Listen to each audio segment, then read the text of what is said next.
নজর রাখবো পরবর্তী সংবাদে।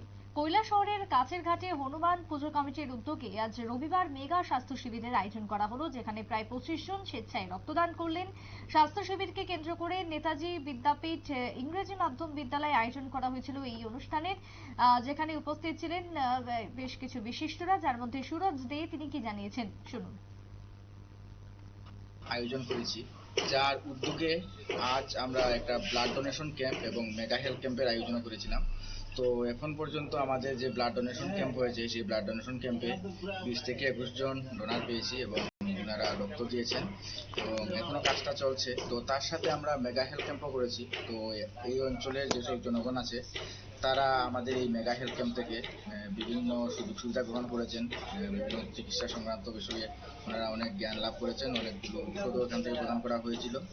তো আমাদের পূজাটা হচ্ছে আগামী 10 তারিখ মঙ্গলবার ডিসেম্বর মাসে, এবং 9 তারিখ হচ্ছে আমাদের মূর্তি আনয়ন। তো 10 তারিখ এই পূজা উপলক্ষে দুপুরবেলা আমরা একটা মহাপ্রসাদের আয়োজন করেছি এবং রাত্রেবেলা থাকছে সাংস্কৃতিক অনুষ্ঠান এবং তার সাথে ছোটখাটো একটা অর্কেস্ট্রা।